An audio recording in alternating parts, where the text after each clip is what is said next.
എല്ലാവർക്കും മറ്റൊരു എപ്പിസോഡിലേക്ക് സ്വാഗതം. ഇന്നത്തെ എപ്പിസോഡിൻ്റെ തുടക്കത്തിൽ ഗംഗാധര മേനോനും ബാലചന്ദ്രനും സ്റ്റാൻലിയെ പറ്റിയുള്ള വിവരങ്ങൾ അറിയാൻ സംസാരിച്ചുകൊണ്ടിരിക്കുകയാണ്.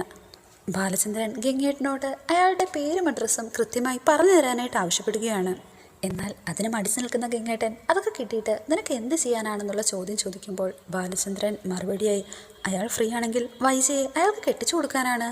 ബാലൻ തുടരുകയാണ്. തനിക്ക് അത്രയും വലിയ ഹൃദയവിശാലതയുണ്ട്. കുറച്ച് വൈകിയാണെങ്കിലും അവരൊരുമിച്ച് ജീവിക്കട്ടെ എന്നാണ് ബാലചന്ദ്രൻ പറയുന്നത്. എന്നാൽ ഇത് കേൾക്കുന്ന ഗംഗേട്ടൻ തന്നെ പരിഹസിക്കേണ്ടെന്ന് പറയുന്നുണ്ട്.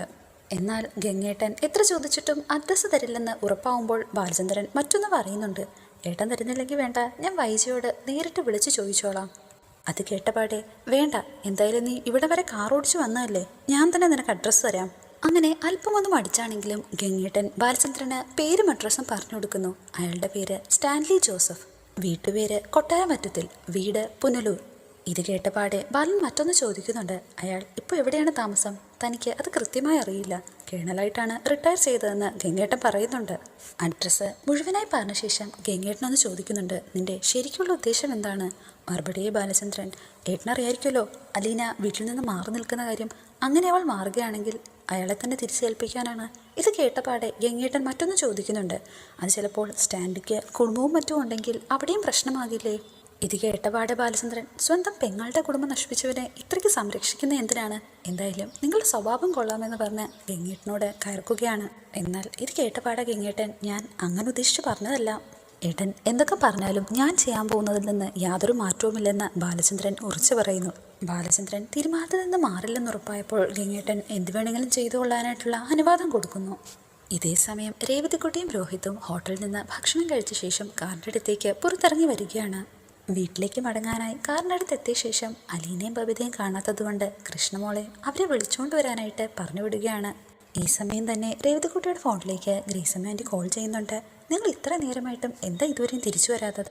മറുപടിയായി രേവതിക്കുട്ടി, എന്ത് ചെയ്യാനാ ആൻറ്റി, എല്ലാത്തിനെയും തെളിച്ച് അങ്ങ് വരെ കൊണ്ടുവരണ്ടേ? ഒന്നിനും ഒരു അനുസരണയില്ല.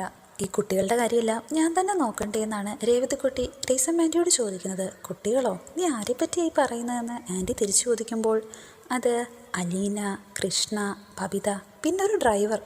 ഈ ഡ്രൈവറെന്ന് തന്നെ വിളിച്ചത് രോഹിത്തിന് ഒട്ടും തന്നെ ഇഷ്ടപ്പെടുന്നില്ല. അതുകൊണ്ട് തന്നെ കോൾ കട്ട് ചെയ്ത പാടെ താൻ വണ്ടി എടുക്കട്ടെ എന്ന് അല്പം ദേഷ്യത്തോടു കൂടി തന്നെ രോഹിത് ചോദിക്കുന്നുണ്ട്. അങ്ങനെ അവർ അവിടെ നിന്ന് വീട്ടിലേക്ക് പുറപ്പെടുന്നു.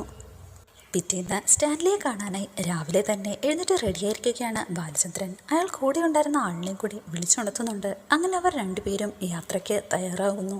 ഇതേസമയം മാമച്ചനങ്ങളുടെ വീട്ടിലെ തോട്ടത്തിലെ പഴങ്ങൾ ഓരോന്നായി പറിച്ച് കഴിച്ച് നടക്കുകയാണ് രോഹിത്ത്, ബബിത, കൃഷ്ണമോള്. അവരുടെ കൂടെ രേവതിക്കുട്ടിയുമുണ്ട്. ഇതെല്ലാം കണ്ടുകൊണ്ടു നിൽക്കുന്ന ലീന പോകാൻ സമയമായെന്ന് പറഞ്ഞ് അവരെ വീട്ടിലേക്ക് വിളിക്കുന്നു. അങ്ങനെ അവർ ചിനുമോളെ കാണാനായിട്ട് കൊല്ലത്തിന് പോകാൻ റെഡിയാവുന്നു. റെഡിയായി ഇറങ്ങിയ ശേഷം മാമച്ചനങ്ങളോടും ഗ്രേസി ആൻറ്റിയോടും യാത്ര പറയുന്നുണ്ട്. നിങ്ങൾ ഇപ്പം തന്നെ ലേറ്റായി, കുറച്ച് നേരത്തെ ഇറങ്ങണ്ടായിരുന്നു എന്നാണ് ഗ്രേസി ആൻറ്റിയോട് ചോദ്യം. അങ്കിൾ പ്രത്യേകം രേവതിക്കുട്ടിയോട് പറയുന്നുണ്ട്, ചിനുമോളുടെ ഫോട്ടോസും വീഡിയോസും എല്ലാം കൃത്യമായി എടുത്തുകൊണ്ട് വരണേ. ബാലചന്ദ്രൻ സ്റ്റാൻലിയെ തിരഞ്ഞുള്ള യാത്രയിലാണ്. കൂടെയുള്ള ആളോട് തന്റെ ക്ഷീണം മാറിയെന്ന് ചോദിക്കുന്നുണ്ട്. അത് ആ തണുത്ത വെള്ളത്തിലെ ഒരു കുളി കഴിഞ്ഞപ്പോൾ തന്നെ മാറിയെന്ന് അയാൾ മറുപടിയും പറയുന്നു. അയാൾ വഴി എവിടേക്കാണെന്നാണ് ബാലചന്ദ്രനോട് ഇപ്പോൾ ചോദിക്കുന്നത്. അത് ഞാൻ പറഞ്ഞില്ലല്ലോ, ഇനിയാണ് ബോധത്തിന്റെ ഉത്ഭവ സ്ഥാനത്തേക്കുള്ള യാത്ര. പുനലൂർക്കാണ് പോകേണ്ടിയെന്ന് ബാലചന്ദ്രൻ അയാളോട് പറയുന്നു. ഗംഗാധരൻ എന്താണ് ഏട്ടനോട് പറഞ്ഞതെന്ന് അയാൾ ചോദിക്കുന്നുണ്ട്. മറുപടിയെ ബാലേട്ടൻ, ഗോവർദ്ധന, ഇതിന്റെ അവസാനം ഞാൻ നിനക്ക് എല്ലാത്തിനുമുള്ള മറുപടി ഒരുമിച്ച് നൽകുമെന്ന് ബാലചന്ദ്രൻ പറയുന്നു. രോഹിത്ത് മറ്റുള്ളവരും ചിന്നുമോളെ കാണാനുള്ള യാത്ര തുടരുകയാണ്. ഇടയ്ക്ക് രോഹിത്ത് അലീന ചേച്ചിയോടെ വഴി ചോദിക്കുന്നുണ്ട്. ചേച്ചി വഴി തെറ്റിയിട്ടില്ലല്ലോ, ഇത് തന്നെയല്ലേ? എന്നാൽ ഇത് കേൾക്കുന്ന രേവതിക്കുട്ടിക്ക് ആകെ ദേഷ്യം വരുന്നു. ഇത്രയും നേരം ഞാൻ തന്നെയല്ലേ വഴി പറഞ്ഞു തന്നത്, പിന്നെ എന്തിനാ ഇപ്പോഴൊരു ചോദ്യം? മറുപടി രോഹിത്ത്, അത് ഞാൻ വഴി തെറ്റിയിട്ടില്ലല്ലോ എന്ന് ഒന്നുകൂടി ഉറപ്പാക്കാൻ വേണ്ടി ചോദിച്ചതാണെന്നാണ് എല്ലാവരോടുമായി പറയുന്നത്. രോഹിത്തിനെ ഒന്ന് ദേഷ്യം പിടിപ്പിക്കാനായി രേവതിക്കുട്ടി മറ്റൊന്നിപ്പോൾ പറയുന്നുണ്ട്. പിന്നെ ഇതുവരെയും വഴി തെറ്റിയിട്ടില്ലാത്ത ഒരാള് ഹരിയുടെ കൂടെ പോയി ഏതൊക്കെ വഴിയാ പോയതെന്ന് വല്ല നിശ്ചയമുണ്ടോ എന്ന് ചോദിക്കുന്നു. ഇത് കേട്ടപാടെ രോഹിത്ത് അലീന ചേച്ചിയോട് രേവതിയോടൊന്നും മിണ്ടാതിരിക്കാനായിട്ട് പറയാമോ എന്നാവശ്യപ്പെടുന്നു. അലീന രോഹിത്തിനോട് പറയുന്നുണ്ട്, നീ അവൾ പറയുന്നൊന്നും കാര്യമാക്കണ്ട, കുറേ നേരം കഴിയുമ്പോൾ അവൾ താനെ നാണം കെട്ട് നിർത്തിക്കോളും. എന്നാൽ രോഹിത്ത് മറ്റൊന്ന് പറയുന്നുണ്ട്, ഇവൾക്ക് ആ വക സാധനമൊന്നും ഉണ്ടെന്ന് തോന്നുന്നില്ല. മറുപടിയായി രേവതി, തനിക്ക് അത് ഇച്ചിരി കുറവൊന്നും തന്നെ കൂട്ടിക്കോളൂ. ഓർഫനേജിന്റെ ഏകദേശം അടുത്തെത്തിയപ്പോൾ രേവതി ഇപ്പോൾ ഉച്ചത്തിൽ എല്ലാവരോടുമായി പറയുന്നു, ഇപ്പം മനസ്സിലായില്ലേ ഞാൻ വഴി തെറ്റിക്കത്തില്ലെന്ന്, ഞാൻ മറ്റേ ഹരിമോനെ പോലൊന്നും അല്ല.